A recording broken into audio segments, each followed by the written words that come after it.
Ricky, a few hours ago, they announced the shortlists for the 2026 Oscars. Oh my gosh, tell me all about it.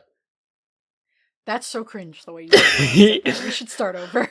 Osh gosh bagosh, tell me all about it. So before the announcements don't come for the actual nominations until January, but they do a short list for some of the like below the line categories. So things like special effects and score, best original song. They have the separate like individual kind of guilds, or like sections of the Academy. They do, because the way that it works, right, is like the directors vote on the director's branch, the animators vote on animation, like that sort of thing. Mm-hmm. So, you kind of get these like winnowed down lists ahead of the official nominations. Mm-hmm. So the short lists were announced today for, I think 12 categories. Yeah. And there's some interesting stuff in here. A lot of movies that, you would expect. The big news, because I know you haven't seen most of, if not any of the... Have you seen any 2025 releases besides the one we've seen on this podcast? The two we've seen on this podcast, you mean? I said ones. Yeah. Oh, ones. But okay. Because we saw a few new... Didn't we see 5 new releases? Am I trolling? Did we in 2025? Minecraft, Begonia. Oh, I didn't even think of Minecraft. We saw Good Boy. Good Boy, yeah. Yeah. I was thinking Begonia and Good Boy. We also saw... Minecraft, yeah.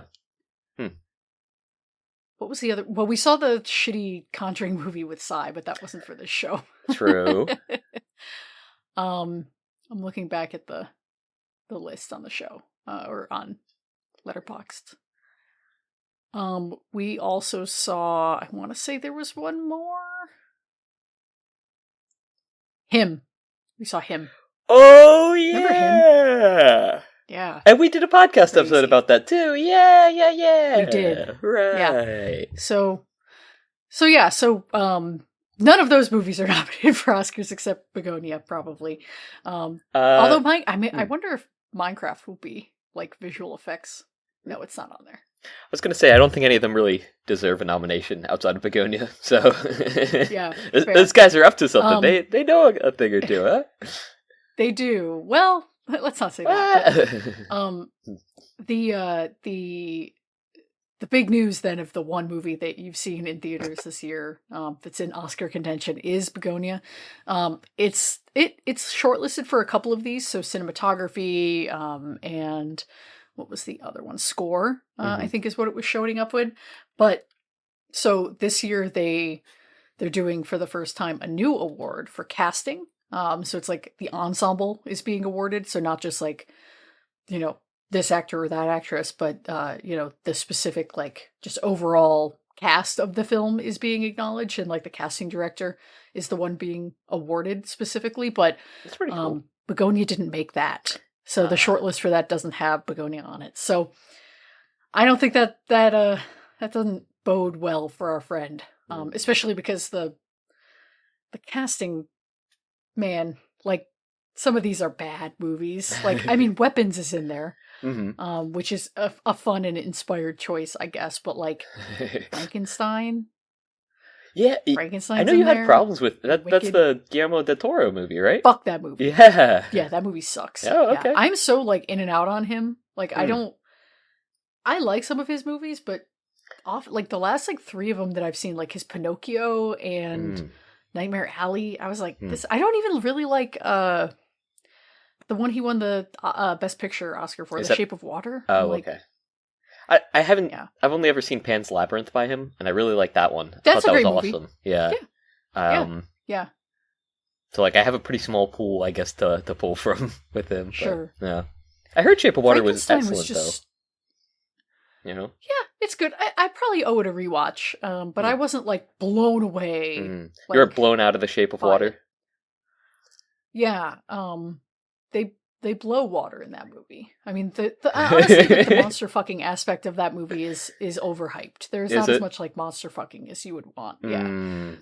But it's cool. It's cool that I'm happy he has an Oscar. Like that's fine. But yeah, Frankenstein was dookie from a butt. So like that movie fucking sucked ass. So But unfortunately, if it got in for casting, I could definitely see it getting in for, Best Actor for Oscar Isaac, or supporting, more likely for what's his face, Jacob Elordi. So we like Elordi, don't we? He was in other stuff. He's fine. Yeah.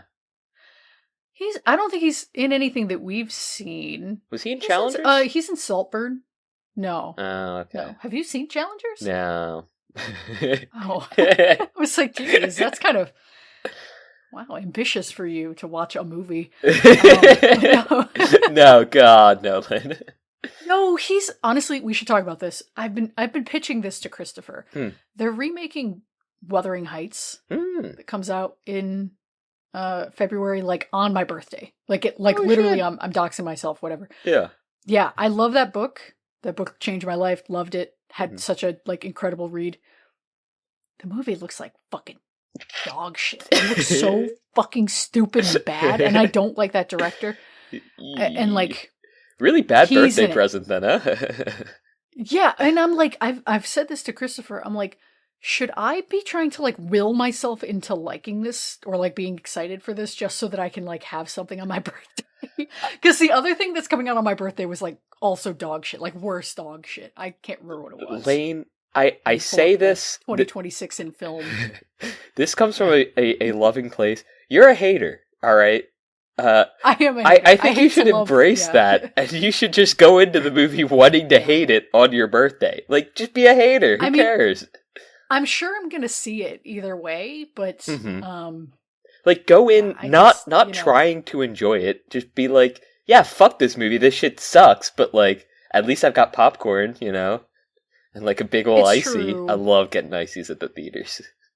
I'm not a big icy at the theater fan, but I respect it. But and then you got the little pieces of ice right at the end, and you're just at the worst possible times, during the movie. It's all quiet, tension is building. You can just ruin so many people's theater experience. On the Western Front. Oh, yeah, true. I could do that. What if I just go and laugh at very inappropriate moments? Yeah. The only other movie that's coming out around that time, the week before, there's two movies or three that'll probably get a wide release. There's Goat, which is it seems to be him adjacent. Yeah, that's animated. What I was gonna say. yeah. It's an animated sports comedy, so it's got Steph Curry and a bunch of other actors and shit, but they're all playing animals that play basketball. Whatever.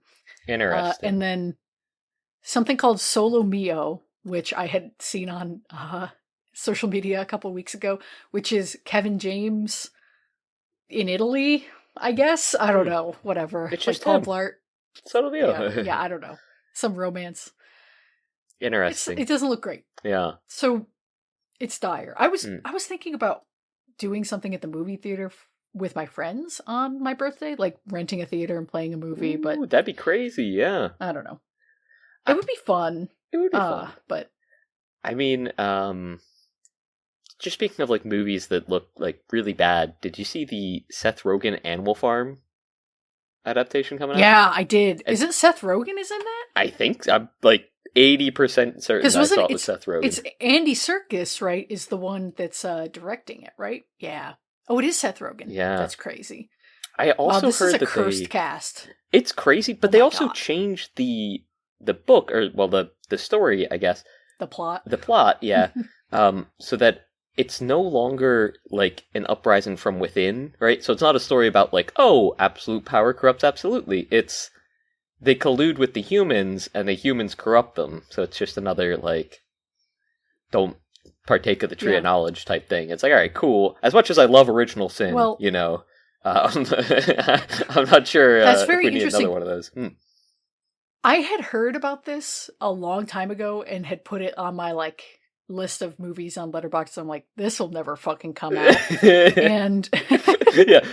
But what's interesting is the first paragraph says, the film is is a setting update of the original book with its plots. Wow, there's some really crazy grammar problems in this. They've got it's AI generated. Wikipedia. The film is a setting update of the original book, with its plot centered around a critique of modern capitalism instead of Stalinist totalitarianism. So You're onto something, Ricky. It seems like they are. That's kind of interesting they're changing it because Yeah, having just watched a movie from, I mean, not the one that we're talking about today, but last week, 100 years ago. 100 years Yeah. ago, and watching how well it holds up, I don't really think that these stories need updating through a modern lens. I feel like Yeah. you can portray them as is, and they will 100% be just as relevant, and maybe even more so relevant and prescient in certain ways. Because, Yeah. I mean, class struggles are the same throughout time. The human condition is the same throughout Well, time, right? In a lot of ways, I should say. My guess is, because it sounds like this is an Andy Serkis passion project. Not my Like, Andy this is like Serkis, not my Andy Monkeys. And he's a socialist, so my guess is he's like, I really want to use my cool motion capture technology to make Animal Farm, but I don't like the politics of that, so I'm going to change it. Like, is kind of maybe how it went. Interesting, yeah. For better or worse. Speaking of Lord of the Rings from last week. But yeah, this cast is crazy. It's Seth Rogen, Gaten Matarazzo from fucking Stranger Things, Kieran Culkin, Glenn Close, Steve Buscemi. Wait, is Kieran Culkin? Cox. No, I'm thinking of Macaulay Culkin. Macaulay's It's brother. brothers. It's okay. Yeah. Yeah. I don't think you would have seen him in Succession. He was in Succession. That's his. Which one is he in Succession? But he won Best Actor or Best Supporting. He's the squirrely little brother. Ah, okay. Yep. Yeah. That's who I was thinking. So he'll probably be. Culkin, but anyway. Yeah. I mean, he's playing a character. He's playing a character in Animal Farm called Squealer, which I just could have guessed. Wow. If you had given me time, I could have come up with that. Jim Parsons, Woody Harrelson. This is a crazy. Wait. Kathleen what? Turner. I've heard some of these names before. Jessica Rabbit. Yeah. I mean, it's a stacked cast, but also cursed. Yeah. So, screenplay by Nicholas Stoller. That's also very interesting. Why? Anyway, okay, we can't get into who this. is that person? We started with just I'm pretty sure he worked on Borat. Oh wow, this one's one of those. shaping up. Just a lot of those I think he was in did Zoolander stuff. Oh, just a very Zoolander. Comedy. Yeah. Borat was really offensive to I don't know. It sure was. Yeah. Well, and Nicholas Stoller also did he did that movie Bros, which was a gay rom-com a couple years ago. So anyway, yeah, Zoolander has not held up well. Don't watch that movie. I'm not saying that it's not good. Yeah. It won't. If you watch it again, you'll be like, oh yeah, this existed better in 2000 or 2001. I think we talked about this before, half a year ago or something, because I did rewatch it, and I was like, there are some bits which are really? still pretty funny, and then but there's definitely some parts that I was like, I don't know. I was tugging my collar there for the watchers. Yeah. It's there's definitely really, really tough stretches. Same with Happy Gilmore. Those were two movies I loved as a kid. Never seen that. Yeah. You've never seen Happy Gilmore? No. Fuck, now we gotta watch it. I haven't seen a lot of Sandler films, but I did have a friend up in Seattle who loved Adam Sandler, and I ended up watching 2 or 3 of them, and that was enough for the rest of your life. Yeah, there's again, it's a thing where there's 1 or 2 bits where I'm oh yeah, this is pretty good, this is funny, and then just long periods where I'm none of this is funny at all, man, and just laughing at the dumbest stuff, and I'm all right. I enjoy dumb humor. I'm a dumb guy. Love it. Love to see it on the screen. Representation and all that. But it gets to a point, right? Those movies live or die by how much mileage you get out of Adam Sandler yelling. And sometimes he has great yelling chemistry with other people, and then sometimes it's just obnoxious and grating. Yeah. So, I don't blame anybody who's this isn't for me. Yeah. It's also the way that they mythologize him in many ways. He's always the hero. Yeah. But and you're what are we doing here? Yeah. So a movie that I loved growing up, Forrest Gump, which I know. Wait, Forrest Gump, though, you're onto something there. Forrest Gump? Actually, wait a second. The remake? He's just a grump the whole time? Write that down. We really do need to start. I'm pulling up the spreadsheet now. I'm going to add a page for the Ricky Productions because this comes up too often. So Forrest Gump, there were others, but anyway. Michael Claymore, I think I did before, or Michael Keaton. No, it's just Michael Keaton. It was the Batman actor who I was assuming was, yeah. Although put Michael Claymore on there now, and it can star Michael Keaton. That'll be great. Oh, and who killed Karen Silkwood? Who killed Karen Silkwood? Yeah. Mm-hmm. Anyway, Adam Sandler is in Best Supporting Actor contention this year as well. For what? Which is what was he in? A movie called Jay Kelly, with it's on Netflix actually, just like the movie we're watching today. Worth a watch. But he, I went into it. Okay, since we're going to talk about this for like 20 minutes now, I went into it having not seen any other movies by that director or writer because I was like, I just get the vibe that I'm gonna fucking hate this guy. Like I've just always thought like these movies not for me. Don't think I'll like them, like think I'll just bounce off of them entirely. So I had never seen anything. And I was like, well, if this movie's going to be nominated for awards, it seems like it might be, worth a watch, whatever, I'll watch it. And I was like, okay, I'm kind of getting a little bit charmed by this. And then it's a George Clooney vehicle, speaking of Michael Clayton. And that was the one that I was watching a couple weeks ago when you sent me something about George Clooney. Yeah. Yeah. It was him doing the Quentin Tarantino impression. Yes, the video of that when people were rogging on Tarantino. Yeah. That anyway. And the Norm impression, love it. So funny. Anyway, yeah, he's an easy to impression and like impude guy. The Norm impression though, he's just very. It's because of my big head though. All right, and not that I have a big ego, right? Well, and it doesn't help that. Okay. You know how in Super Mario 64, when you boot the game up, you can like stretch people's faces? Yeah. Or like you can stretch Mario's face. It doesn't help that Norm Macdonald and Tarantino is the version of Norm Macdonald with that turned on. Yeah. Where you can like stretch out his cheekbones. And, well, when Norm does the impression, he's like jutting his chin out. His like jaw juts. Yeah. He's got like the moon, like he somehow makes his head resemble the moon, like the curvature. And it's like so impressive that like when you're first watching it, you're like, wait a second, this is Norm Macdonald? And like it just makes it hit so much better. Yeah. Anyway, this movie, Jay Kelly, it's on Netflix. It stars Clooney. Sandler's the supporting character. He's fine. I don't think he's doing anything like amazing, but it's always nice to see Sandler. Yeah. But the ending of that movie, I was like charmed or whatever. I was like, okay, this is better than I thought. I don't like hate this. The ending of that movie got me. It just worked me over like a fucking con. It got me so bad. I rewound the last 2 minutes and or 10 minutes and rewatched it because I was like, wow, that fucking just like hit me. Yeah. And that's a movie that really hinges on how you feel about Clooney. So okay, as we've talked about, I love Michael Clayton, so I found myself moved in that scene. So, yeah. Anyway. All right, I might give it a watch sometime then. During our you might like it. During our little break while we've got the Christmas holidays, I'll try to see if I can squeeze it in.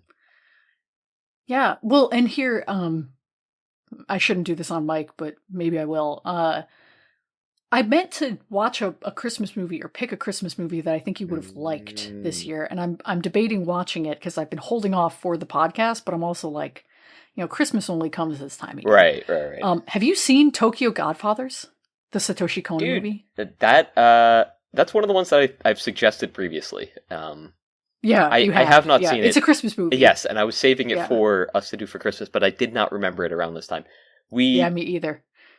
We have the option, the episode will come out long after Christmas, but we have the option of doing that for the Rick's pick. And not to litigate this out right now on mic like we were, but for the watchers... You know what I'll do? I'm pulling up... I've got the whole schedule up for the year, so I'll just put this in right now that we're going to watch Tokyo Godfathers on the 18th of... Oh no, you know what? We have a Rick's pick coming out on December 25th. of 2026. So I'll slot you in for that now. Oh, wow, dude, a year away? All right, that's fine. Jeez. Yeah. It will build temptation. I have plotted out a bunch of this year already. Oh my God. As you can see. Yeah. Because I have a little thing I want to do, which I might tell you about, or I might not. We'll see. But so I have some pre-picks already. But anyway, this is a movie podcast. This is We Want to Watch. That's Ricky. My name's Lane. We actually talked about movies pretty consistently this whole 20-minute intro. That's kind of crazy. Yeah, not bad. I mean, First crazy for us, but yeah. Yeah. Outside of the episodes that we just like hop on and immediately jump into it because we're like, cut the fluff, like we gotta get down to the meat of the We gotta get into this. Yeah. Which is funny because we only do that for like really good movies and like really bad movies. Like that's true. Either end of the spectrum. Yeah. This is a podcast about movies that we wanted to watch, and this was a Lane's frame. So this week, we watched The Talented Mr. Ripley from 1999, directed by Anthony Minghella. I picked this movie, like I mentioned a minute ago, because it was on Netflix while I was booting up the new Knives Out. I was like, I'll watch Knives Out. And then this was, like, Talented Mr. Ripley was, like, on the fucking header, like, big fucking, Matt Damon, poster. And I was like, well, this is the sign, because this is a movie I've referenced in the past, like, in case of emergency break glass, winter, shit, depression. So I took it to mean this was this was the time to watch that movie. Sign. When I went to watch it, the new Glass Onion movie or whatever it is, Knives Out. Knives Out mystery popped up. I was like, whoa, that's awesome. I want to watch that sometime. And then when I went to Talented Mr. Ripley, it was like, the Netflix AI believes this is a 98% match to you. And I was like, oh, the Netflix account that's only watched me watch, action movies. Movies that I've suggested. Yeah, like once a week. Oh, really? Well, yeah, because I told you, I've been getting into, like, 90-minute action movies as well. And so it's like, it's that, and then, like, movies for the pod. And they're like, I think we've got you pinned, buddy. And it's like, I mean, yes, you do, thanks, but, like, can I get this more on my front page instead of, like, me having to search for it? Thanks. If only you had a social media account where you could post about the movies you watch that our watchers could follow along with online. That would be cool. If only, right? Yeah. I've seen this movie a bunch, Talented Mr. Ripley, and yet I watch it with Christopher, and the whole time I was probably the most annoying I've ever been watching this, because I think the entire movie I didn't go longer than 5 minutes without being like, this is the best movie ever made. Like just being like the most obnoxious, like, did you see that? Yeah. But what did you think? I mean, I kind of already blew my load on like how much I like this movie, but what did you think of it? I liked it a lot. I wish I could like pull something like that off, like integrate yourself into high society, like just off of borrowing a jacket and then like you've gotten in, not with the whole killing people. That's not my thing, but like, I thought you meant pull something off, like be obnoxious to your boyfriend. Oh. I was like, you could. No, I'm obnoxious to everyone around me. All right. That's fair. Yeah. Yeah. Everyone has to suffer. I spread it around. Had you heard of this movie before? Because it is also a book. It's a book from the 50s or 60s, and then has been adapted several times. But this, I think, is the most famous adaptation by far. Yeah. I've probably been recommended it previously, and... By me? Yes, by you, but also by others. And it was just, like, at a time where I was like, oh, I just, like, don't watch movies, but yeah, I'll take it under advisement, and now I don't have that excuse. And now you know better. Yeah. Well, yeah, this is a movie from, I think it kind of it's a well-known movie, but a movie that I think doesn't get the same kind of maybe critical recognition. So, like, 1999, we've watched a lot of movies from 1999 already, is a very well-known movie year. Just, like, a great year for movies. Like, The Sixth Sense, Matrix, like, a lot of these, like, big fucking, like, when you think of, like, crazy, like, turn-of-the-century movies. Yeah, and movies that people still reference nowadays, like, a lot. Totally. So, This one, though, I think because it's a little bit, and I mean this with complete love, I'm not saying this in like a shitty way, is trash. This movie is like a little bit trashy. Wait, is it? Wait, why? I don't think it's poorly made. Yeah. I don't think it's like a bad movie or anything, but the substance is trash. Like it's very like crime Injected thriller, into me. you know, like Yeah. murder and like, you know, salaciousness, like all of that is wrapped up. So I do think that like because the subject matter is a little bit trashy, people don't, and it's also not like a super, like this movie's just very, very well made and clever and looks beautiful and is so well performed and everything, but like all sounds like good it's things. not the Matrix. Okay. It's not the Matrix where it's like, you know, just like new ways of making a movie. Yeah, like the completely Sixth Sense, which groundbreaking is like or a new whatever. way of writing a screenplay. Yeah. Like, yeah. So I think this movie gets overlooked a lot in that kind of like conversation about the best movies of the year. Okay. But it should be because it's a fucking amazing movie. Yeah. I think it nails what it's going for, and it does that by like you said, like it has a lot of like, I guess, tricks that it's sort of employing, which really keep you like locked in the whole time, you know? Yeah, it's fun. I mean, like even down just to like the framing of each scene, right? Especially like as the movie picks up, it gets more and more like, how long can he keep this fractured existence, right? It's just, I don't know. It's so cool. It's awesome. Fractured is such a great way to put it because the movie starts with like a title sequence of him being fractured, like by like the title card or like the like intro graphics that like overlay his face. I'm like kind of whatever latticing my fingers over my face, but like the shadows that like cut him into pieces, and then it ends the same way, right, with him in the mirror. And there's so many mirrors in this movie. The broken mirrors, such a fun, the symbolism on that, super, yeah. Especially as things are like starting to fall apart, you know. It's it's great. And it's a great, you know, I can understand like this subject matter is maybe a little bit problematic in some ways, right? Like the homoeroticism or like the closeted kind of nature of Ripley. I can understand people not wanting, or like the just like tying that to mental illness and killing. I can also see that being like, this is trash. Yeah. So that was something that we talked about with Silence of the Lambs, right? And how that like reinforced a lot of super negative stereotypes.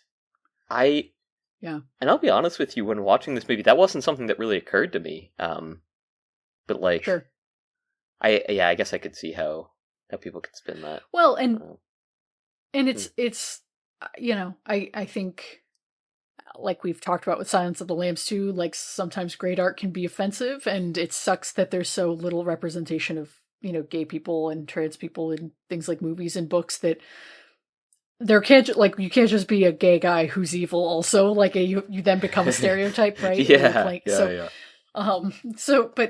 you know, I think that's par for the course. There's another movie that I kind of couple with this movie in my head that would be really fun for us to watch sometime, called Notes on a Scandal. It's a great pairing with this movie, but it is the same. It's just like delicious trash, just like well made, well acted, also starring Cate Blanchett trash. That's also problematic and has like weird gay stereotypes in it, kind of, but worth it because it's great. Yeah. But so I mentioned Cate Blanchett just now. Did you recognize like most of the cast, like the main people? Hopefully you recognize like all of them. If not, I'll forgive you. But yeah, totally. Yeah, I remember I recognize everyone there. I knew everyone for sure. You definitely should recognize at least like the main 5 people. Matt Damon. Matt Damon's one of them. Jude Law. Dickie. Do you know him? No idea who Dickie was. It's not like not even the faintest. I don't know that we've actually seen. He's in Grand Budapest Hotel. But everybody's in that movie. I gotta let Archie out real quick. Well, who was he in Grand Budapest? The young author. So my guess is that he's narrating, probably at some point. Yes, I do believe the young author was narrating, and we see him talking with Zeno. We also see him in a bath in that movie. Funnily enough, the same way that we see him in a bath in this movie. We do. Yes. Yeah. So he's in that. He's in Sherlock Holmes, the Robert Downey Jr. one. He plays. I'm looking at like his filmography and trying to determine what you would know him from. Mm-hmm. He's the narrator from Series of Unfortunate Events, the one with Jim Carrey. Oh, I like that movie. Yeah. I mean, I really like those books, Yeah, but I also I that's a thought fun the movie. movie was it was a fun little adaptation of the first three. I'm trying to think if you would have seen him in anything else. He's Dumbledore in the Crimes of Grindelwald, Fantastic Beasts. Oh, yeah. He like replaced Johnny Depp. Yeah. I'll be honest. Once like the J.K. Rowling stuff really started rolling, I didn't watch any movie past like the fifth. Yeah, I think, because then I was like, oh, like I'm not going to support someone who's like horrible and evil. So sure, yeah. So Jude Law plays Dickie. Cate Blanchett is the Meredith character. So she's in Lord of the Rings. Actually, she's Galadriel. So oh shit! Yes, okay, yeah. That makes sense now. Yeah. Yep. She's in other stuff too that you would have seen. She looked familiar, but I did not place her to that. But you saying that now, especially like thinking back to the scene with Frodo and her in the Grove. Yeah, spot on. Yeah, where she freaks out. Yeah.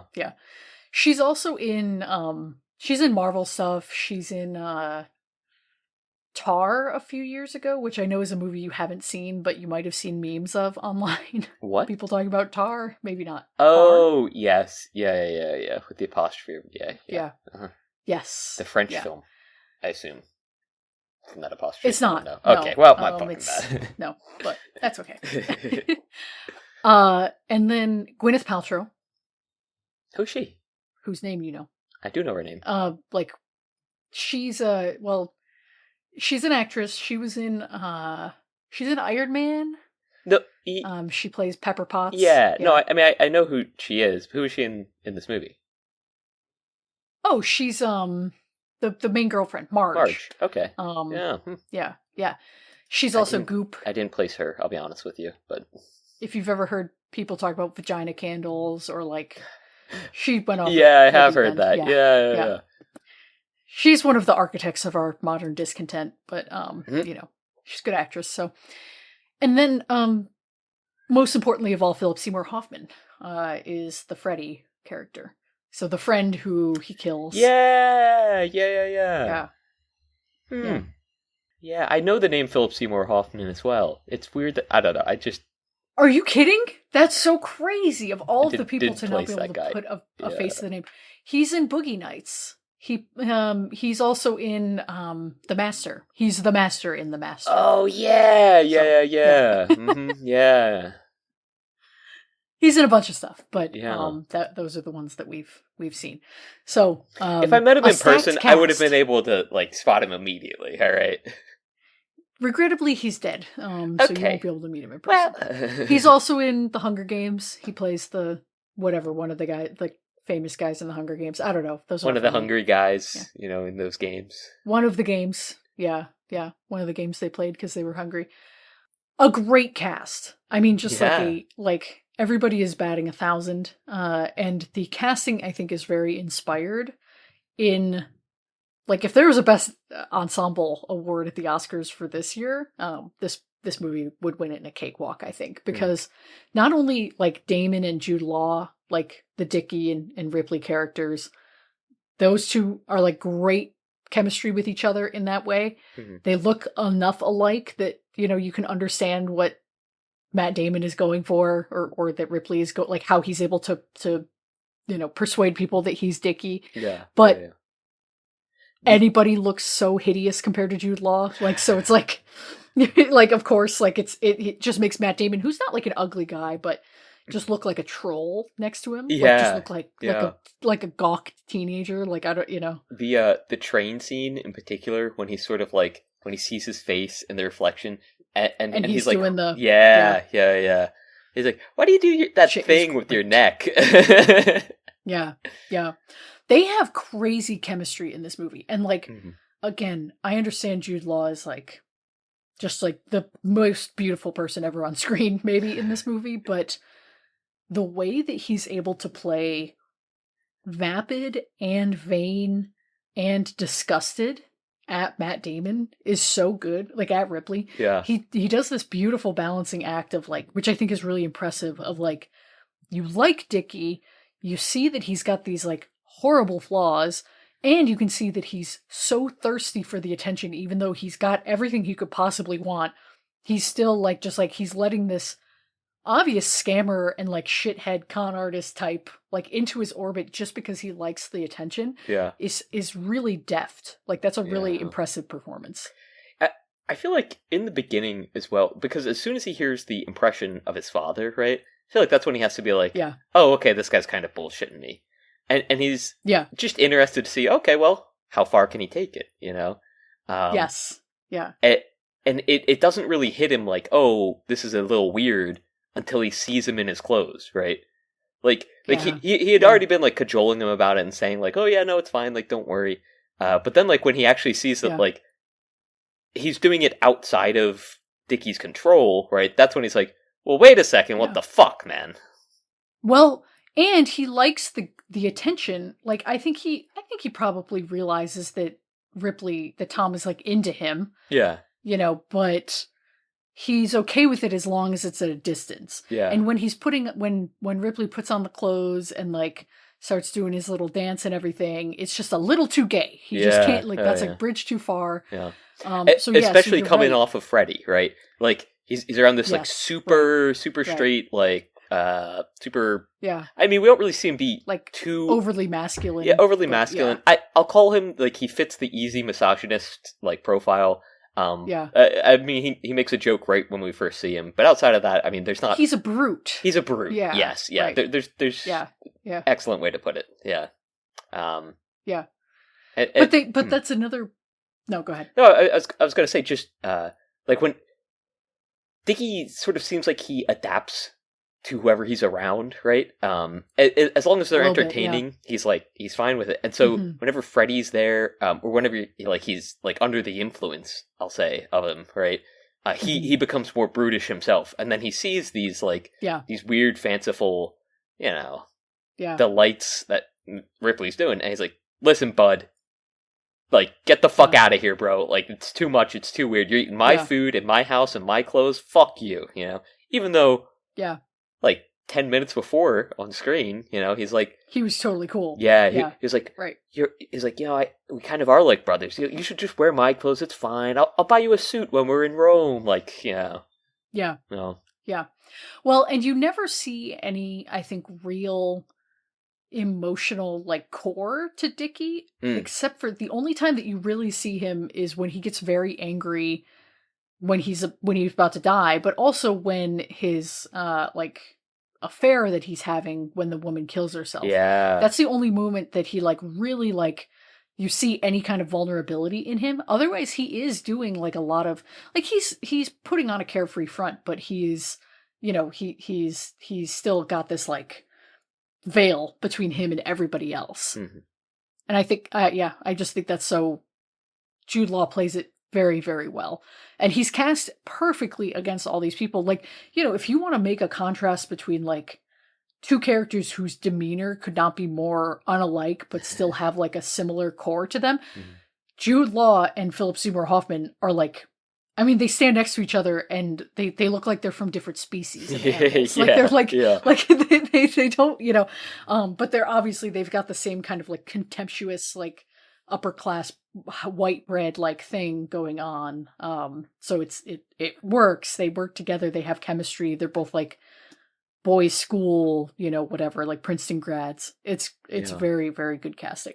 Yeah. And the way that Dickie also like definitely sees himself as above all of that, right?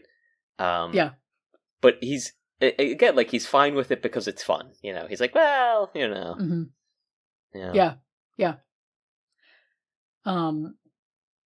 And the women as well, like both Meredith and Marge, them being, I mean, you cast the two of them, right, as Cate Blanchett and Gwyneth Paltrow. These two like fresh-faced blondes, right? They are obviously they're very different like in energy, but I think that's also like a clever bit of casting, contrasting with Damon and Jude Law, who are like, again, similar enough in looks that you can kind of see it, but their energies are so different. It's like a fun like doubling kind of going on with the two of them. Yeah. And it adds like so much more intrigue, especially as we get towards like the later half of the film where they start to get close to interacting, and it's like, like, is this going to bubble over? Does it break? Does it crack? Like, yeah. It's cool. Yeah. How taken were you? Like, how surprised were you by the murder, the first murder on the boat? Oh, very. So, like, obviously I knew that like he's putting on a front, right? And I'm wondering, the big thing that I was wondering throughout most of that was how much of the affection that he had towards Dickie was real, right?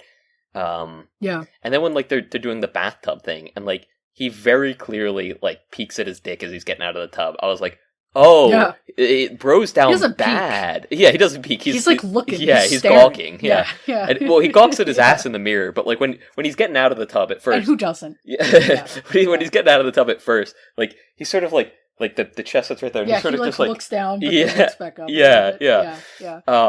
Like that's definitely more restrained compared to how he's like, you know, staring at his ass in the mirror. And I was like, dude, like that's great. Like that's what I was like. Oh, okay. Like this isn't like really I mean, it is a front, obviously, because like his entire persona is a front. But I'm like, oh, like underneath it, like there's some real feelings, and that was when I first became like uneasy because I was like, well, Dickie obviously not into that, right? Like not gonna. Yeah. And I think the bathtub scene really sort of underlines That's the crazy thing. Like he's into it up to a point. He right. wants to pretend it's not gay, but right, he loves right. like it doesn't matter who it comes from. Well, that's why when he was like, well, you know, I'm so cold outside of the tub. And I think he's like, yeah, all right, dude. And he's like, well, you know, not that I would want to get in with you or anything. And he's like, yeah, he I'm even says it like up. a little kid, kind of. Yeah. But it's the fact that like he doesn't say like, all right, well, like that's enough, like get out or whatever. It's like, like bro, you're already naked in a tub playing chess with your bro. Like you got to know that like that you're pushing a boundary there, you know. And then like the introduction of Freddy really is like when it starts to, you know, things start to fall apart, unravel. Because like they don't have that, I guess, sort of like back and forth anymore, you know. You're adding like a new energy to the air, and you're changing the Dickie that's in front of you. But I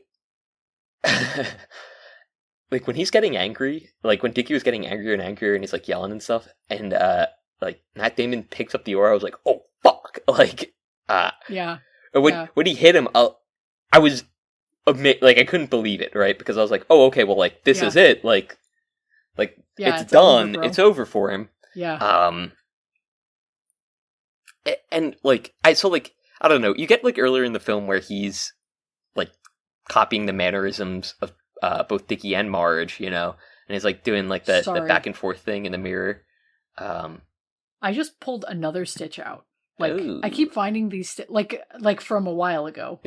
They were removed, and like I was like, it feels like there's something poking out of my foot again. This is the third piece of fishing wire or fishing line I have pulled out of my fucking scab for my foot surgery in the last like week. They didn't do a good job of taking them out.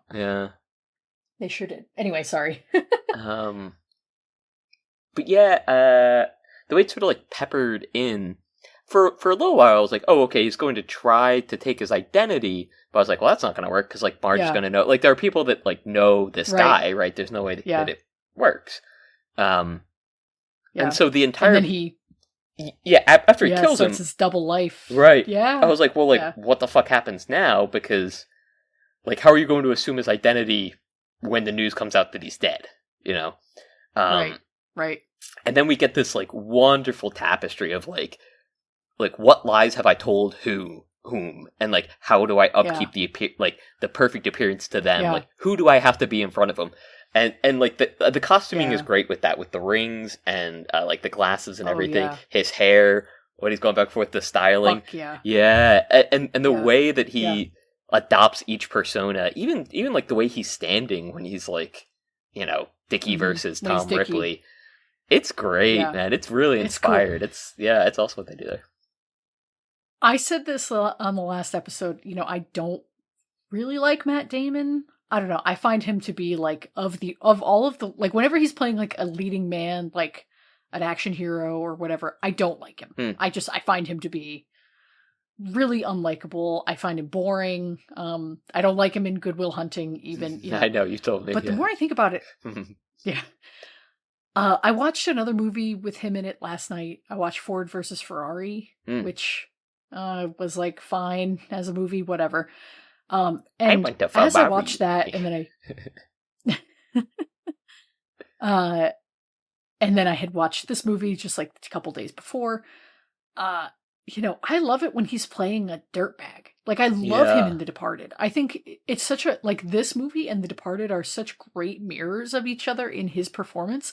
Because in that movie, he is also playing a double agent, like, killer who is maybe impotent and or gay. Like there's all this, like, weird, like, there's a lot of parallels. And he's, like, the villain, but also the protagonist, or the main character is just, like, yeah, I think he really shines in it. I think he's like Damon is the most compelling when he's playing a shitheel. And in this movie, he's amazing. He even does some like tics with his face when he's when he's playing Tom.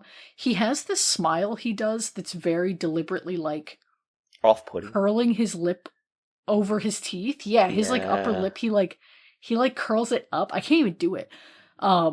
In a way that is just like creepy and makes him look like a teenager, but also makes him look like he's about to eat you. Yeah. It's cool. It's a really, really good performance. I think this is his best performance if I had to like think about it.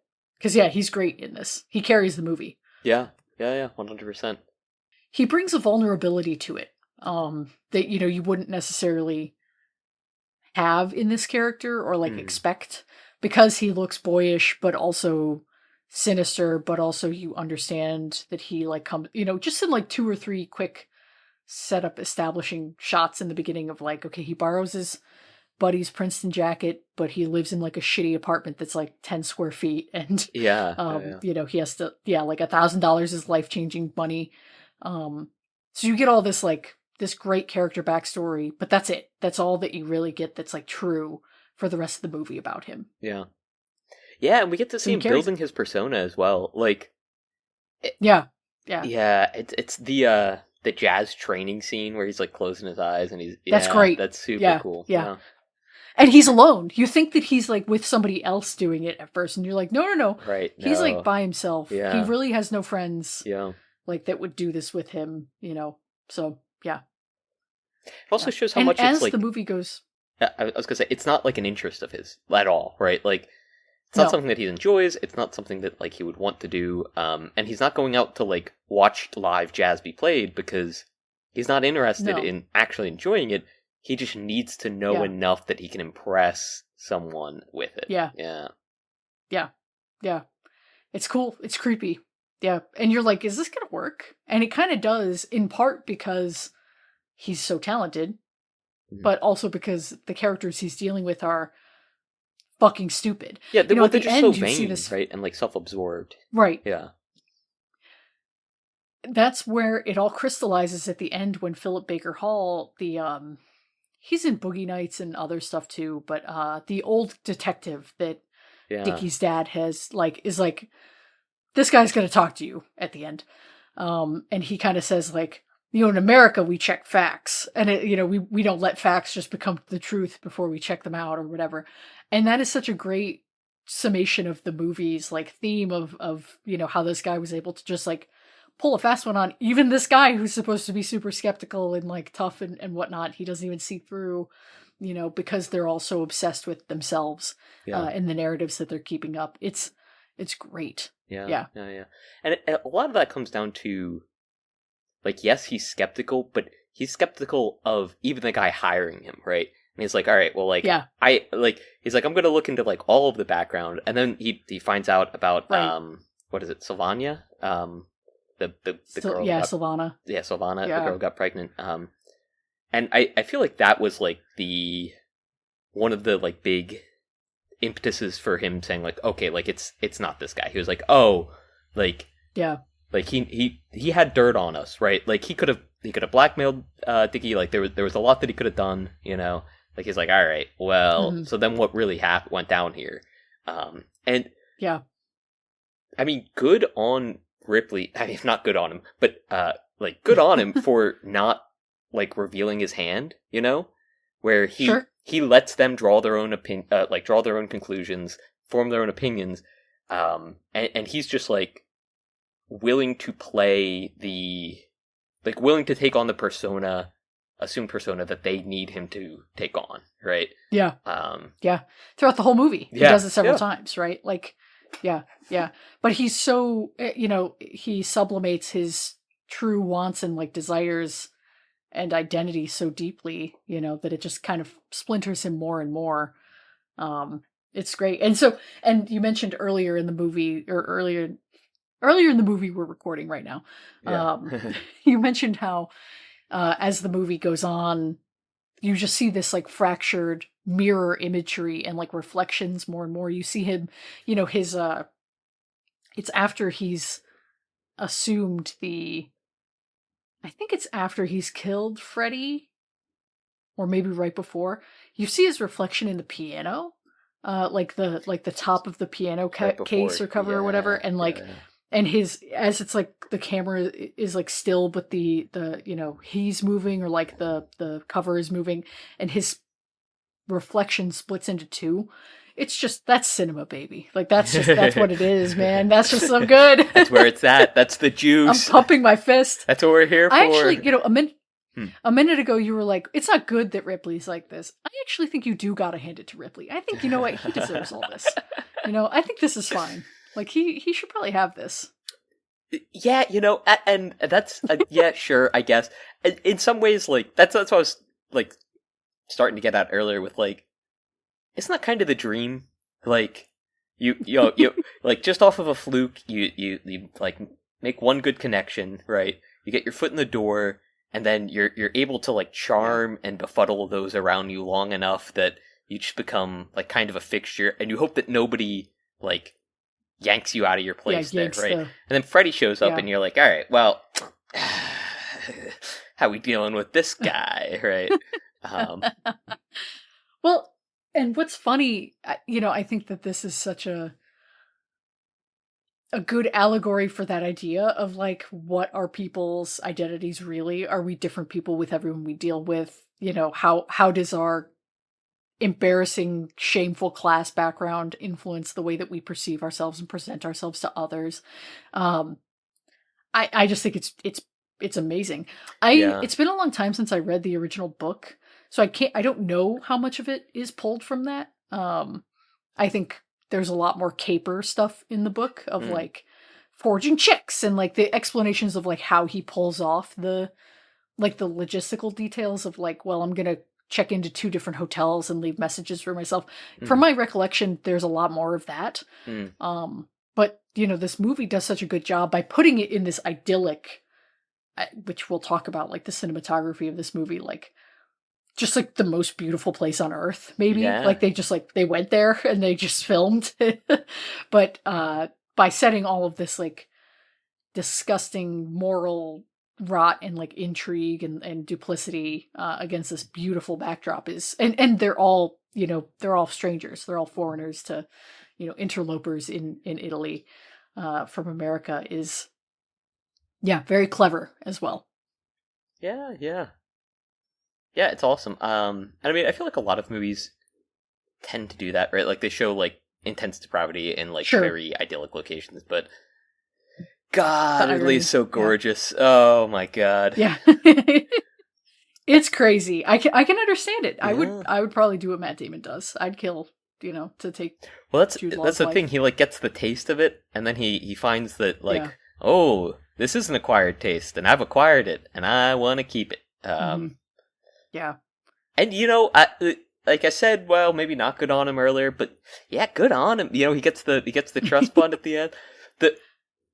He can't help himself though. He's just got to keep killing. It seems like he's also acquired a taste for killing in some ways. No, like the ending is so devastating. It feels like he doesn't have to. Like, I feel like that's like, dude, like you kind of got off. There's like maybe, but he does.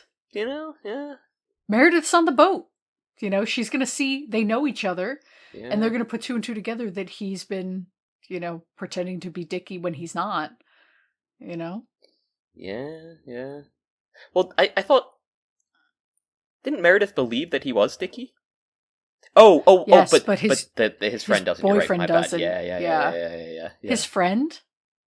It's You're right. erasure. You're right. His boyfriend doesn't. You're right. Yeah. See, he fooled me too. It is so sad. I'd be dead in that fucking boat room, bro. It's so sad. Because what's the guy's name? Peter, right? Peter Smith Kingsley. Yeah. He's got three names. Yeah. To signify that he's British, he's got the three names. He really just needed Kingsley, but yeah, true. It's just so devastating that he's like sees that Tom is this hurt, you know, kind of guy. He's got these secrets, but he has no idea the depth of these secrets.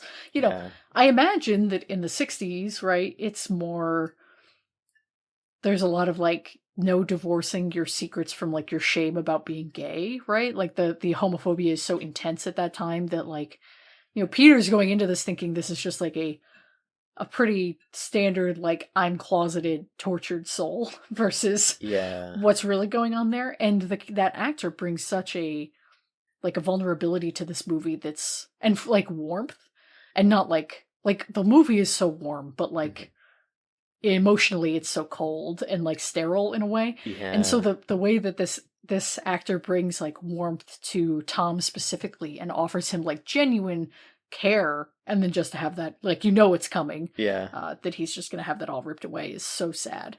Yeah, he was kind of a breath of fresh air at the end. He felt like the most real, you know, like he's not putting on a persona, he's just there because he genuinely likes the guy. Yeah, no good deed goes unpunished, right? It's true. What did you make of Marge and Dickie's relationship? I mean, like, in what way? Because, like, she knew he was cheating on her, right? And she was kind of like, alright, well... Comes with the territory. Yeah. And she's also understanding enough to not ask questions about it. Like, with the... with seeing Solana drowned, right? And like seeing the reaction, she knows how why he's reacting that way. It's, it's like, I don't know. It is like, all right, well, Charity knows, and so the reveal that like Tom has for her later, where he's like, oh well, like he was like, you know, making out with someone like right before this, like I was the one who sent you that perfume, yada yada. It has no impact to her. She doesn't care about that. She already knew, right? Yeah. She was like, well, that doesn't mean that he deserved to die at all, right? Like that wasn't even on my radar as like being a crime of his. Where for like Ripley, that's like a big like, oh, like, you know, whatever happened to him, I guess we just sort of leave it be because he was such a huge piece of shit, right? Huh? Right? Yeah. Isn't that enough? Yeah. And I mean, I don't know. It's that was like my take on it. Is there like? No, I was just I wasn't. This wasn't a trick question with a real answer. I was just curious how you put the two of them together. Yeah. Because their chemistry is a little bit. It's different, right? Like Jude and I keep calling them by their actor's name. I need to just call them by the character names. Dickie and Tom, and Dickie and Freddie, all like both of like all of those relationships are like there's an ease, an intimacy to them that I think that with Marge he does not have in the same way. Obviously they're intimate, they literally fuck on the boat, which is like maybe my favorite scene in the movie, if I'm being honest. Like when Freddie kind of turns to Tom and he's like, how's the peeping, Tommy? I say that to Christopher all the time. We say it to each other. We quote him in this movie constantly. Tommy, how's the peeping? It's so fucking funny. But his, like, the central relationship with Dickie and Marge is, like, it's not real. It can't be real. You know, it's not, they couldn't actually end up together, right? Because he's living in this delusional life of like, oh yeah, I'm never going to go back and be with my dad. And like, like, you know, I'm going to just do this forever. Right. She has like a real job. She's writing, right? She's like writing a Yeah. book, and he's just fucking around, like playing pool, like Yeah. whatever. So, you know, there's a strain there, that's like, yeah, a lack of, that kind of belies that there are troubles going on, even setting aside the infidelity, Mhm. right?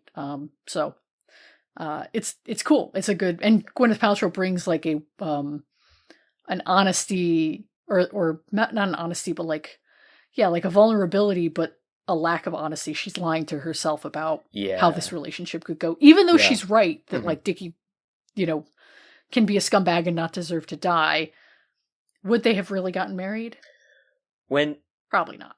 when she like is first telling Ripley like that there was like the letter in with the perfume and that it seems like he's like gone, and she's like, "Oh, like you knew this was going to be Yeah. longer than a few days." It sounds like she knew that was like a foregone conclusion in some ways, right? Like she was well, Yeah. like I guess he really is gone. Like not that she Yeah. wanted it to occur, but like, well, like that's just his nature. Like this is what was going to Yeah. happen. In her gut, she knew. Yeah. Yeah, and when she's like, well, like maybe I pressured him too much, she like immediately starts like blaming herself, like, Mm-hmm. oh, like I pressured him too much into marriage, and you know how he gets when Yeah. the one Yeah. scene where they're on the boat and she's like, well, when the sun's When shining the on light's you, on. yeah, Yeah. it feels so warm, but when you're not the object of his attention anymore, it's so cold, Right. and so desolate. Yeah. And Have so you ever met someone like that? I have not. I don't know. I can't say that there's ever been a person in my life who, like, I feel that way about. Hmm. Yeah, I don't know.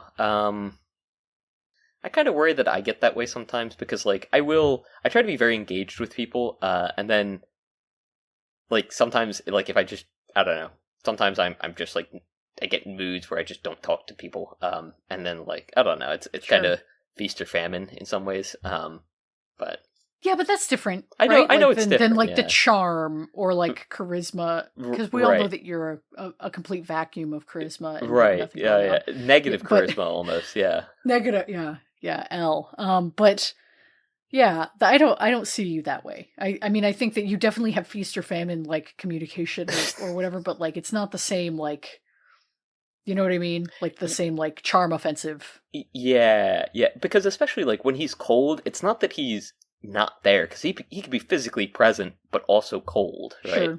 Sure. And like we were talking about with like as he's starting to talk with Frankie, or Freddie, Frankie. Freddie, Freddie. I knew it was an FR when he's talking with Freddie and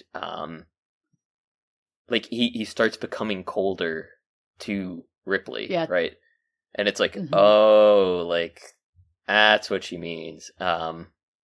And Yeah. even with how he deals with the women in his life, right?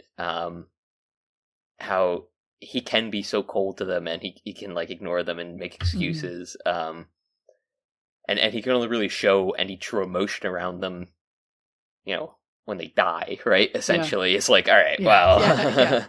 Yeah. yeah, Yeah. He says at one point, he says on the boat, Marge maintenance, when yeah, Freddy's like, where are you going? And because they're talking about, fucking women or whatever. And he goes, I think about that all the time. That is such a great encapsulation of like his attitude towards this relationship. Like, okay, I've got to put, and like toward relationships in general, like, okay, I've got to like turn the sundial of where I'm putting all of my sunshine so that like she can feel a little warmth and I can keep her in my orbit. He does it with everybody, right, right? He goes through these cycles of like yeah, feast or famine, of attention. But right, and he's doing just enough to um string people along so that they're there for the next time, right. right? Yeah, or so that he can keep them when he does want more, like a longer bit of attention, or wants to give them a longer bit of attention, so that they're there to like amuse him. I'm reminded of fucking Great Gatsby quote about like they play with people and break them like they're toys, and then run away and hide their money. Like that's a very this character like description, I think. Oh, who got you there? Ow. He just got bit. Archie, he's being mean. There you go. It's because he says this movie's homophobic. No, I think he's just got some gunk in his eye and he's being annoyed because he just wiped it out. I see Milo in the background. He's hanging out by the humidifier. He's so cute. God, what a cute cat he is. But yeah, I don't know of many people that are that, like, that have that sort of emotional upheaval that they, like, force on others constantly, right? And I don't think I would want to, that's... Right, true. Yeah, maybe it's, like, self-selecting. We don't know those people because we're like, not for me, actually. Yeah. Like, I have met people who I do think are, like, very charming, and they, like, it, like, feels easy to be around them, and... You don't have to stroke my ego like this on the podcast. It's okay. You don't have to do that. But, like, I'm also one of those people that, like, if they don't want to reach out, like, that's fine, and I'll just sort of let that go. Yeah, sure. And so I feel like it's one of those things where it's like, well, like, they don't feel like I'm, like, I need their attention, so, like, I'm not, like, vying for it, so they're like, oh, okay, well, right. There's no chase, there's no game there for them to be able to play off of, and it's like, okay, well... Yeah. Yeah. The game of it all. You're right. Yeah. Like that's a big part of it too. Yeah. I have no problem being the first person to reach out every time. Does it like when people talk about that, like as long as someone is responding or like engaging after the fact, like even to say no, I don't want to hang, or like, whatever. Like I have no problem. People have lives, whatever, you know? Like get over yourself. Right. I hate when people like try to like pull up like lists or like they like go back through your history. They're like, well, like I've done like X, Y, and Z, and it feels like you're not like doing the same. It's like, all right, well, like, dude, like, come on, we're just friends. We're just friends, right? It's and like a part of that is that like we're different people, and so like I don't expect that of you. I don't want you to expect it of me, right? So like and I've had people where like I've explained that, and they've taken great offense to that, and it's like, okay, so you just don't see me as like a human being then, right? Like I'm just like an attention dispenser at a certain point. Communication dispenser, yeah.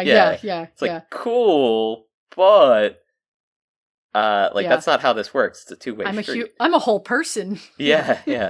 I'm a person, and like that's like a very rude thing to say to them, and it's like, okay, well, yeah. No, yeah. Well, and that person is also then extremely bothered when you don't respond immediately, right? In any like it's like you want it both ways, where it's like, okay, you don't want to be the only one to respond or like to have to reach out, and you demand attention immediately upon being messaged. Like it's too much. It's too much. Right. And that's why, like, with the whole feast or famine thing, like, I don't know, if I'm on my phone or I'm on my computer and I get a message, I'll like respond right away if it's like top of the mind. Sure. If I'm not doing something else. But then sometimes like I'll read them, and I feel like everyone does that though, right? Where like you read it and you just forget, and then it's like at a certain point it's like, oh shit, I have to respond to like X, Y, or Z, or you just forget entirely, and then the next time it comes up you're like, oh dude, I totally forgot. And most people are very, very cool about that, right? Because I feel like most people get it, but not me though, because I respond to every message that I intend to. That's true. I never like. You're the only perfect person, Lane. Obviously, these things don't apply to you, right? The human condition, non-existent. The talented mix, Lane. Yeah. I don't tell people this because of what the truth is, but like if I don't respond to a message, it's intentional. Like, I'm very, very good at responding to messages, and so like if something falls off my radar at work, I'm like, it's because I intentionally said this is I'm not dealing with this. Like, so I have very little patience. I know that that's not the case for everybody, but when it comes to work, if like, oh, you forgot. Like, I'm more particular about work, and like at work in particular, I will like I'm messaging you on Teams. I'm sending you an email. I'm following up the next day. Like, you're not escaping, okay? Like, I'm getting please my advising answers you. here. Yeah. Yeah. Yeah. But like, also, like, if somebody asks me a question, like, if I don't have an answer, I'll just tell them. I'm like, hey, I don't know. Sure. I can let help me figure you. that out for you. Yeah. Well, I'll be right. like, hey, like, if I don't know the way to get to the answer, like, hey, like this is gonna be a learning process for both of us, you know. Right. But yeah. But yeah, I don't know. In like personal relationships, it's not work, right? Like, and it shouldn't feel like work. It should not feel like. No. Like, I get, like, it shouldn't feel like from their end that they're, like, trying to track me down or whatever, right? You know, hunt me for sport. Sure. But in the same token, well, I don't want to feel tracked down. I do not want sport. to feel hunted for sport, you know? But Ricky, it's my favorite sport is to hunt you. Yeah. Yeah. Let people enjoy things. You're right. Oh, my bad. You're right.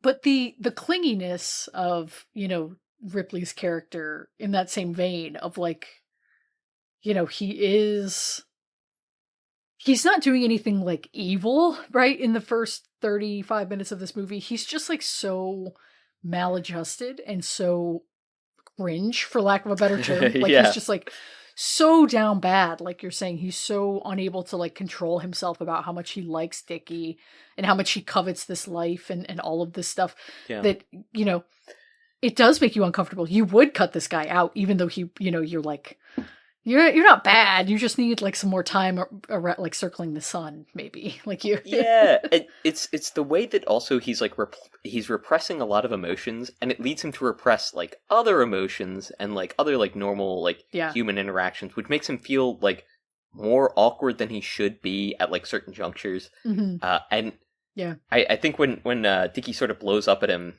after Sylvana's killed, like, and he's like, "You're boring. You bore me." Like, like that's like, it's like that's real, you know. Like that's one of the, like you said before, like that's one of the few times that Dickie's like actually like being real in the movie. Yeah, but and what's funny is like, Tom's not that boring. He's just like knows that that's the thing he can needle him about, like that's his insecurities. That he's like a low class, like uncultured, boring, whatever. Like, I'm not hot the way that Jude Law is, type thing. Yeah, when he takes the glasses off of him, and he's like, "Oh, you know, you're not even ugly. Like without the glasses, you're not even ugly." It's such a like rude fucking way to say it. Yeah.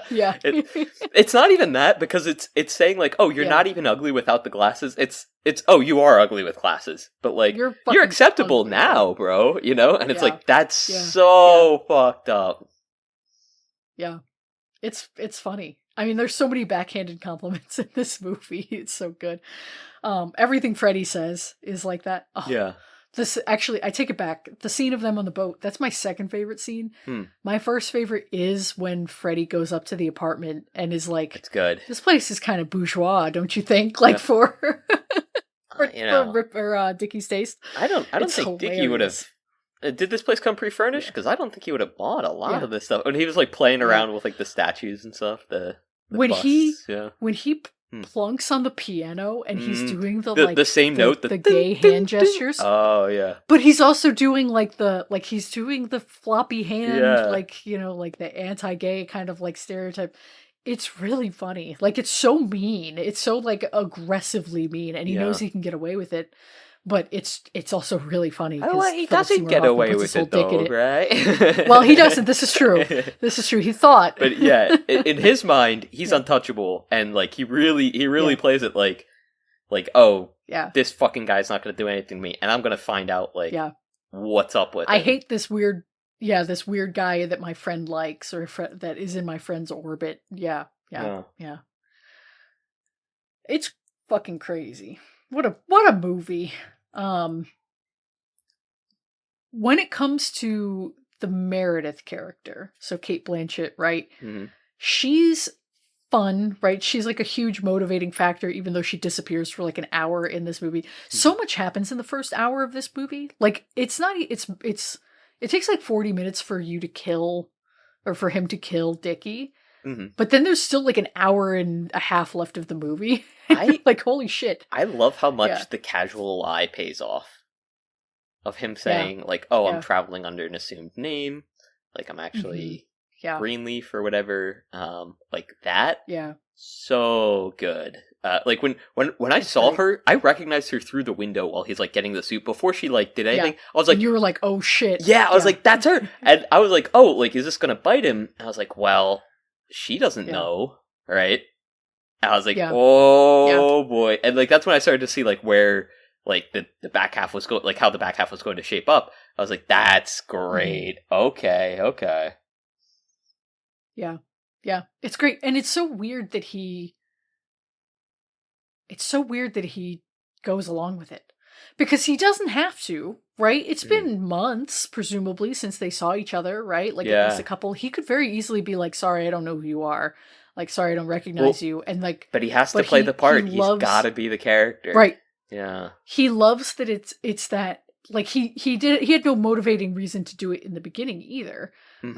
So the fact that he just loves to have that little bit, that taste of like being upper class and like whatever, an aristocrat, is so tempting that he does it now when the stakes could not be any higher. Yeah. Is really, really, really great. Yeah.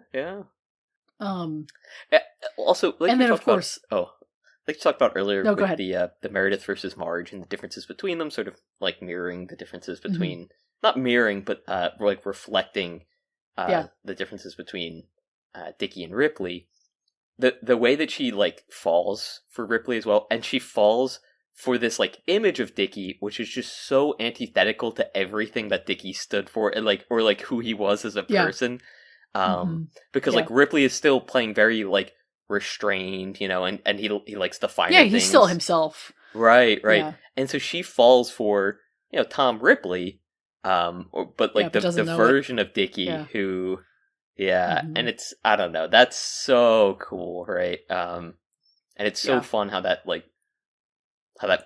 builds up. And so then when she's talking to other people about him, right? They're talking about two totally different people, right? And she doesn't even know it. Yeah. Just awesome. Super cool. Yeah. Well, and because he's so good at the impressions, he's good at forging, he's good at thinking these things through and keeping lies straight, but he's not really good at like embodying others. Like because there's nothing to embody. Like he's empty, right? Yeah. He's got this basement that he's talked about, locked away in all of his dark secrets, and like, so he really doesn't have like an internality that he could then like use to express these like more charming character traits or anything like that. Like there's nothing going on. Yeah, and that's like he starts to be tortured, like when he's being like tortured by his dreams, essentially. Like that's where like that. And I mean, again, we talked about this a couple times with the mirrors, but like the cracks are starting to show, and it's starting to like really affect him because he can't maintain that, right? Like he does want to be that socialite, but he's not that charming guy. Which is why it again, like it goes back to the guy with three names, Kingsley. Like him being so genuinely warm and kind, and like loving Ripley as Ripley, just heartbreaking, right? Like, ugh. Yeah. Well, and he's thinking about killing Marge at one point, right? Like when she comes to visit, and he puts on the bathrobe and has the like blade in his pocket and makes himself bleed, like. That's the only moment where, like, he has nothing. There's nothing that Marge can give him, right? Marge is not part of his ideal life. She's the only one that he maybe like Freddy. He doesn't hate Freddy because of who he is necessarily or what Freddy's personality is. He hates him because he's an obstacle to Dickie. Yeah, and the same for Marge. But Marge like could be his friend, but Marge is like if he were to be Ricky, Marge would not be in his life. Ricky, if he were to be Dickie, Marge would not be in his life because he would not have a girlfriend, right? So he has nothing but contempt for her. So there's these varying degrees of like of desire in the people he kills or almost kills, and Marge is at the very bottom of that because she serves no purpose to him. Yeah. So like, what is his thought there? Like, he's gonna kill her. Like, that's when he's really cracking up, because, like, you're gonna kill her, and then he's, like, Peter Smith Kingsley's gonna show up, and the fuck are you gonna do then? Like, what are you, Yeah, then that's, what? like, the most, yeah. So, and it's where he's, like, the most desperate. He really Mhm. is just sort of grasping at straws. Which is why, like, Yeah. the fact that things work out so well, only to be ripped away right at the end, right as, like, the title card starts going up. Tragic. Yeah. It's a great screenplay. You know, the pacing, we've talked a lot about movies that are paced poorly, but this is a movie that is paced perfectly. Yeah. Right? Oh, You yeah. get all of this, like, lured in kind of, like, it's not even a slow burn, because it all happens in, like, 40 minutes. Like, the first whole, like, everything, right, in Italy, like, the death, everything with Dickie, he's dead by minute 45. Yeah. And so you get this, like, you think that that's going to be the bulk of the movie, and then surprise, it's not. And you get this, like, long stretch of payoff, and, like, re-upping on all of the intrigue, and, like, deeper and deeper keeping the lies straight. It's well paced for that reason. It keeps your attention in this, like, unfolding, or, like, not even unfolding, but, like, refolding puzzle box way, because there's no mystery. There's never a point where you're like, what do people know and don't know? You know everything, but it's how is it going to play out is so captivating. Yeah. And who is he going to be able to, like, how long can he keep it up, right? Because eventually it has to fall down. Yeah. Yeah. But it doesn't, I mean, he gets away at the end of the day, right? Like, but wow. Yeah. I mean, it's good shit. I mean, it does fall apart though, right? Like, he does have to kill. No, he gets away with it though. Well, he has to kill. I mean, Kingsley, he kills him, but but like, that doesn't. Do you think he doesn't get away with it? I don't know. I mean, I feel with the Kingsley murder. Yeah. I mean, canonically in the books, he gets away with it. But... Really? Wow. Mm-hmm. Yeah, spoilers for the books, but it's kind of crazy because I don't know. You talk about, like, it's like, at what cost? At what cost? You talked about earlier about, like, what, like, these people mean to him, and, like what, especially the ones that he murders or thinks about murdering, and Kingsley's got to be, like, right up there, in terms of, like, well, sure. And Kingsley is, like, even, like, a much better match for him than Dickie was, right? So now he's giving up that. Totally. He's giving up, like, this chance at happiness. But, like, I don't know. Like, Kingsley knows that he's Ripley, right? The only one who thinks of him as... thinks he's Dickie is Meredith, yeah. Right. But she's too important to kill. Right? But she's, like, part of the upper crust in a way that he's not. He's a little bit on the periphery. Then how does he get away with it? That's, I mean, I don't know. I don't know how it works out in the books, but, like, how does he get away with it? Right, like, well, he's able to, like, dispose of the body in some way, right? And then, like, again, this is a gay man. He's probably a little bit easier, like, unfortunately back then, to cover up his murder or his death, right? Like, it's a little easier to get away with it versus, again, this, like, upper class socialite who's there with her whole family versus, okay, these two men on a pleasure cruise, like, or whatever it is that they're doing. So yeah, well, I don't know. Yeah, I guess. Now, to be clear, I don't think this is a happy ending for him, of course not. But he does, he gets away with it, though. But again, I just sort of assumed that, like, that was, like, his one thing, like, because he's doing it with the heat still on, like, he turned and walked off of that pier, the heat was right around the corner, and he dropped everything. You butchered 30 that seconds. quote. Yeah, you fucking butchered that quote. That was I know. Really bad. The detective stuff, like, all of that. I feel like that's also fun because you get a little bit of the class, like, analysis comes out there, where he's kind of like a dick to the police officer about, like, well, I don't want to see my girlfriend right now. Would you want to talk to your girlfriend who wants to know every day if you're getting married? Yeah. And, your English is really coarse. Like, fuck He off. yeah, Basically. he was being a real dick there. Yeah, like way more than Yeah. like Yeah. usual. Yeah. Yeah. So he's trying to inhabit Dickie, but again is doing it all the wrong way. I was kind of surprised that he didn't like use Dickie's voice through the door. Sure. Which, I mean, I don't know. No. The Maybe he impressions couldn't aren't bring that himself good. to. Right? I was kind of thinking that, Yeah. the impression of the father I thought was pretty good. Is good. But that actor is doing a voice too. Like James Reborn is Yeah. like doing a like in the beginning. He's fun. He's an actor who like you love to see it when he shows up. But yeah, he's like doing a little bit of a cadence, right? He's putting on like industrialist, like mid-century madmen voice. Is that actor in Mad Men actually? Did I just say that because of that? I might be. Maybe No, he's in Law and Order. SVU or the regular one? Is there a regular one? Seems like just regular Law and Order. But let me make sure I'm not lying. I'd watch him alongside. Because if you were like, this guy's in Mad Men, you'd be like, yeah, he is. Of course he is. Yeah, or Ice Cube. But no, so he's doing a little bit of a voice, which probably makes it easier for Matt Damon to impersonate. But then when he does like Marge, it's just like he sounds like Anthony Perkins in Psycho. Like he sounds like it's not a good. He's having a hard time with it. But so I feel like that's part of it. Is it would just be a little bit too unbelievable to have him do Dickie's voice, but through the door. Yeah, I guess so. I feel like, I don't know. I mean, at least for the movie's sake. Well, you know what? No, because I don't think it adds anything, or like outside of like fully convincing her that Dickie was alive at like X the time, right?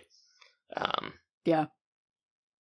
It is like the setup and everything about how like Italy is bad with phones, like they don't have like the connected phone lines, yada yada. Like all this stuff, which really makes the like conceit of like, well, like could he or could he not get away with it, like get more and more believable over time. Makes that pretty great, right? Yeah. And like the passports with like the black and white sort of grainy photos. Yeah. When he scratches the passport photo out for Dickie, though, that is upsetting. That's like anytime you see someone's picture like scratched out like that, you're like, it's just a very clear, upsetting image. Yeah. Do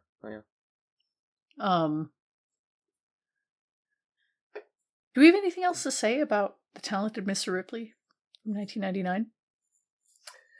This is one we should have done a commentary on. Yeah, that would have been cool. I did want to say, in the beginning, when it's like cycling through the different adjectives for him, that was when I was first like, oh, okay, we're getting like the trickster god type thing, you know? Hell and I was like, oh, this will be... And I was kind of hoping that they were going to lean a little bit more into it. I feel like they were pretty reserved with like him pulling, like you said with like the capers, like there weren't like capers or as many like tricks per se. We do see him like forging Dickie's signature, and I thought it was really smart of him to have like the quick brown fox jumps over the lazy dog, right? Yeah. That was I was like, oh, okay, that's super interesting. And like, yeah, I was like, all right, like I kind of get how he like forges from that. But we'll never see him like forging his signature, right? And then like typing the rest of the time, so that he doesn't get caught. Which it was different from what I was expecting, but like it was a lot more like not high fantasy, but like the premise was like a lot like more heightened than I was assuming. In a good way. I really enjoyed it. But like I like the action movies. I would have liked to see him like like forging papers and stuff, and like doing like the voice through the wall, or like the fake voices on the telephone. When he was like calling the back and forth, like leaving messages. There was like little to no, like it's not like he was putting on Dickie's voice, right? He doesn't need to, He doesn't right? need to. Yeah. Like, why would he? Yeah. Yeah, because so, they're just taking down written messages. They're not like recording it and I leaving a message for know. him, right? Yeah. So, Yeah. Which is yeah. like It's the same when he. Well, they have a whole moment when he's talking about the typewriter when he's like, "You type all your letters," and he's like, "Yeah, I can't write for shit. Like I can't spell and I can't write." Yeah. So, there's reasons for it all. Yeah, It's a little yeah. clever, a little neat. So that's what I'm but saying. yeah. Like it is clever. Like it's elevated, Yeah. and like they do like Yeah. it's a very well thought out. Stop saying you fucking hate this movie, Ricky. You're right. My this bad. movie's cool. Stop You're it. right.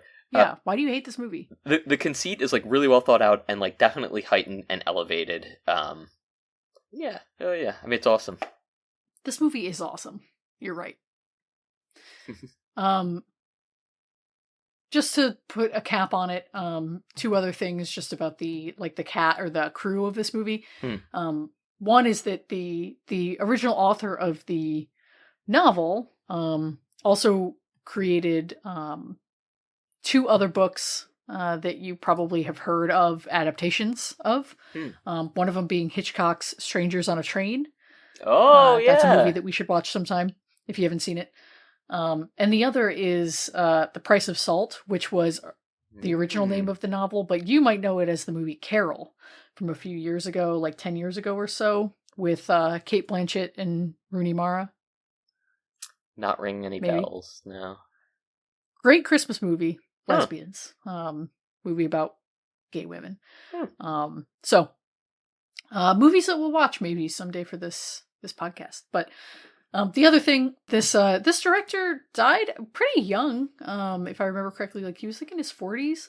I think this movie's just like masterfully directed. The kind of command of tone is just unbelievable. I haven't seen any other movies of his though. He only made like 5 big name movies that, like big feature films.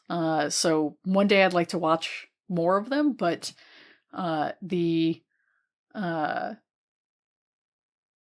big one that he's probably most known for besides this one is The English Patient, which was a Best Picture winner from the just a few years before Talented Mr. Ripley. So I haven't seen that movie, but I'd like to. It's a Ray Fiennes movie. I do like Ray Fiennes. Your boy. I know. Yeah. Willem Dafoe's in it too. Ooh, I'd be totally down to watch. Yeah. I mean, A, just more from this director, but B, specifically that, because it sounds really awesome and right up my alley. Yeah.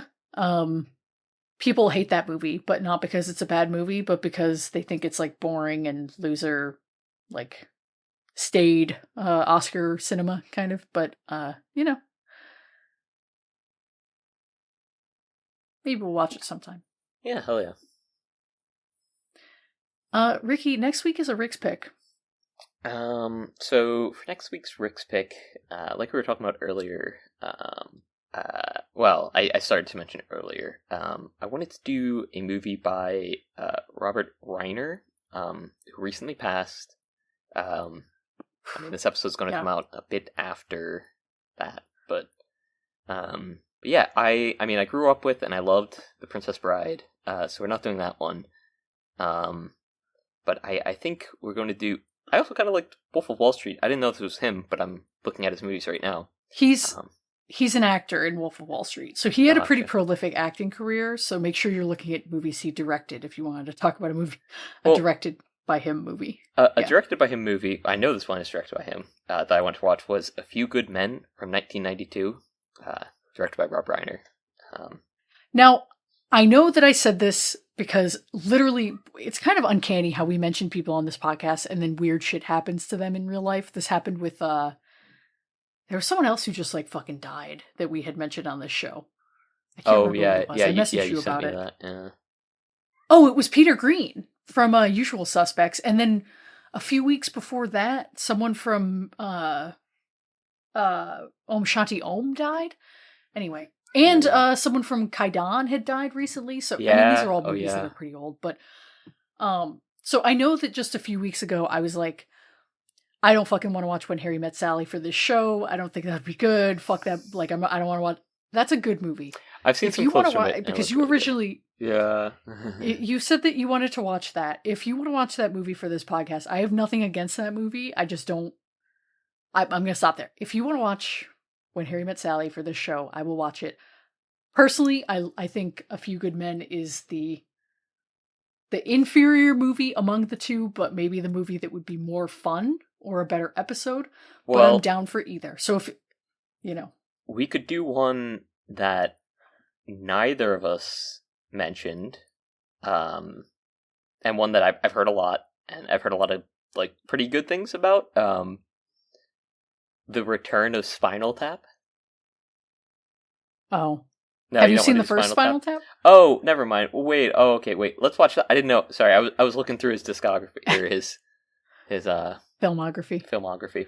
So he made Spinal Tap was his first movie that he directed, and then just this year he made a sequel like 40 or whatever years later, like a legacy sequel kind of deal. Yeah, well, there's two. There's The Return of Spinal Tap, which was 92, and then there was The Spinal Tap 2, The End Continues. But There's The Return of Spinal Tap?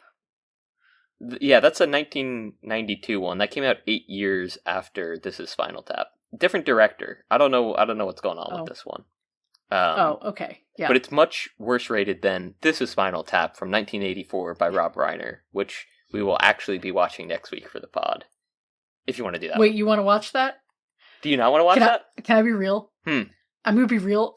That one I think would be a really bad episode, if I'm being honest. I like just watched worse that than movie When Harry Met time. Sally, or okay, I'm going to blow my load here a little bit. Yeah, blow it. I think When Harry Met Sally is a really good movie. Yeah, a great movie. Looks good. Yeah. And I love that movie when I watched it.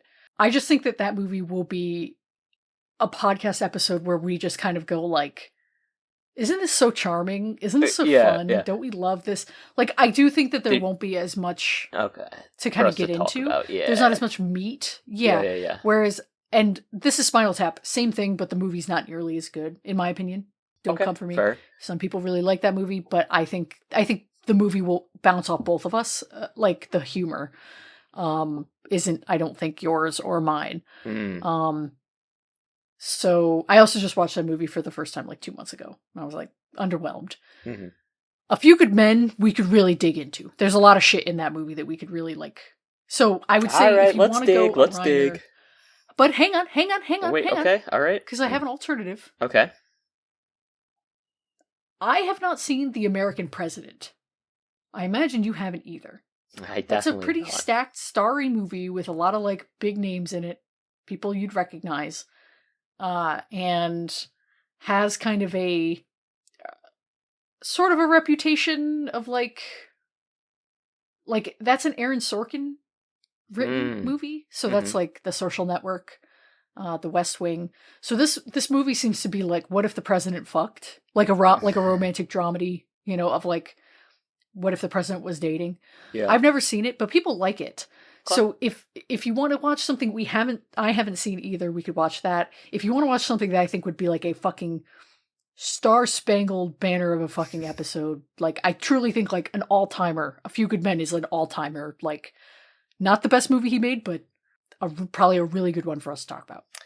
I'm selling it, but it's ultimately your call. If you want to do When Harry Met Sally, we can do. No, let's watch The American President. Let's do the latecomer do this. So next week we want to watch The American President, directed by Rob Reiner, 1995.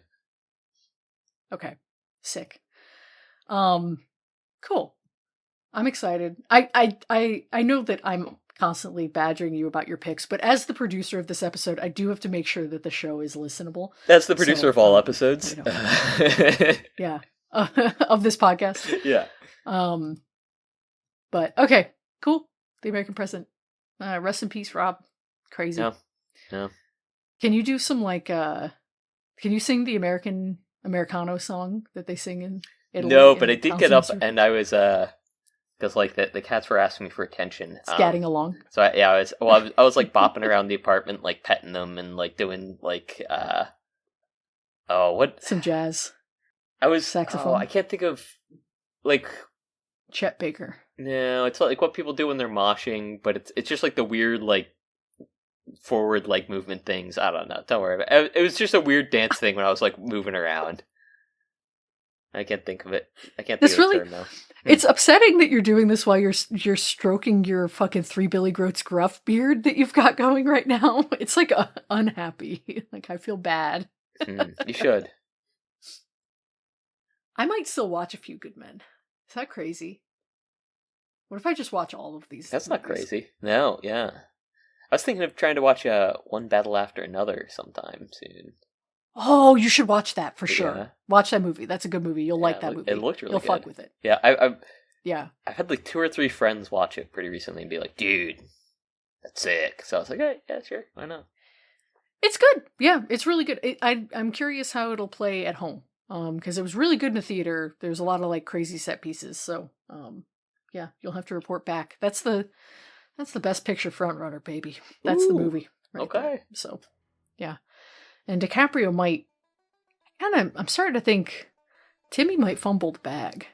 We can talk about this later. We don't have to. We can end the episode with with talking about jazz or whatever. Yeah. I'll play Gas Pedal for the second week in a row. that works.